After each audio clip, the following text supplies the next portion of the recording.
देखिए question number 10 क्या कहता है। कहता है यदि द्विघात बहुपद इतना का एक शून्यक कितना है -4 हो तो हमें के का मान बताइए। कितना सिंपल क्वेश्चन है, इसे तो बच्चे बहुत बड़ा रिस्क समझ लेते हैं बनाने में, लेकिन बहुत ही आसान है। क्या दिया है, k-1 इंटू एक्स स्क्वायर है प्लस के एक्स है और प्लस क्या है 1 है, और इसके लिए एक शून्यक हमें दे दिया है। कहा इस बहुपद का एक बेटा कौन है, -4 है। इस बहुपद का एक बेटा कौन है, -4 है। तो बताइए इसमें के जो होगा वो क्या होगा, के का वैल्यू क्या होगा। बहुत ही सिंपल है, देख लीजिए एक बात समझिए। जब भी किसी बहुपद का कोई शून्यक हो तो यह शून्यक कहता है कि जब हम इसमें जाएंगे, जब हमारा मान इसमें रखा जाएगा, शून्यक का मतलब है कि ये एक्स का मान होगा। अगर बहुपद किसमें है, एक्स में है, तो ये -4 एक्स का मान होगा। अगर ये बहुपद वाई में होता तो -4 वाई का मान होता, ये याद रखिएगा। तो अगर हमें कहा कि इस बहुपद का -4 क्या है, एक शून्यक है, तो शून्यक है इसका मतलब ये -4 एक्स का वैल्यू है। तो ये कहता है कि अगर एक्स के जगह पर हमें रखा जाएगा इसमें, तो हम इस सब को क्या बना देंगे, 0 बना देंगे। कब बनाएंगे, जब हम इसका शून्यक होंगे तब। तो क्वेश्चन तो हमें कहा है कि इसका यह क्या है, शून्यक है, इसका यह क्या है, शून्यक है। तो इसका अगर यह शून्यक है, -4 शून्यक है, तो -4 को हम एक्स के जगह पर रखेंगे तो ये पूरा के पूरा किसके बराबर हो जाएगा भाई, 0 के बराबर हो जाएगा। ये तो सिंपल सी बातें हैं भाई कि जब भी हम शून्यक को बहुपद में रखेंगे तो उसका मान क्या हो जाएगा, उसका मान 0 के बराबर हो जाएगा। देख लीजिए, तो हम एक्स के जगह पे -4 रखेंगे, इसमें कोई दिक्कत नहीं है।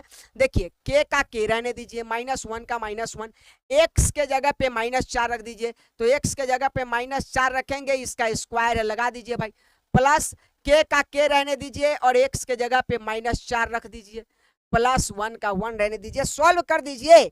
और कहा कि हम जब एक्स के मान कहता है -4 कि हम जब इसमें रखाएंगे तो इस सब किसके बराबर हो जाएगा भाई, 0 के बराबर हो जाएगा। तो हो गया, कोई दिक्कत नहीं है। जब भी कोई शून्यक कहे कि हम इसका शून्यक है तो उसका मान इसमें रखने पर 0 के बराबर हो जाएगा, ये नहीं भूलिएगा कभी, भूल कर भी। इसको हल करना है k-1 और इसका आप गुना करेंगे तो -4 का 2 बार गुना, भाई देख लीजिए -4 का 2 बार गुना क्या होगा, माइनस में माइनस से गुना प्लस, 4 में 4 से गुना 16, यानी 16 आ जाएगा। तो यहाँ आया 16, प्लस का प्लस। अब देखिए प्लस का प्लस क्यों भाई, यह दोनों आपस में गुना करेगा तो इसका माइनस प्लस और इसका माइनस, माइनस 4 में के से गुना क्या हो जाएगा, 4 के हो जाएगा। होगा कि नहीं होगा भाई, होगा। प्लस 1 का 1 और ये किसके बराबर, 0 के बराबर। देखिए आगे बढ़ेंगे तो पता चलेगा, ये 16 कहेगा कि हम दोनों में गुना करेंगे, भाई कर लीजिए। 16 के में करेगा तो 16 के हो जाएगा। ये -1 में 16 गुना करेगा तो -16 हो जाएगा। ये माइनस का 4 के जैसा का तैसा, प्लस का 1 जैसा का तैसा, 0 का 0। अब देखिए 16 के में से 4 के अगर घट जाए तो 12 के बच जाएगा, बचेगा कि नहीं बचेगा, हाँ सर बचेगा। 16 -16 में से अगर 1 घट जाए तो -15 बचेगा, भाई सही बात है बचेगा। अब देखिए हमें के का मान निकालना है तो 12 के बराबर, इसको उधर भेजेंगे तो माइनस में है तो प्लस का 15 हो जाएगा।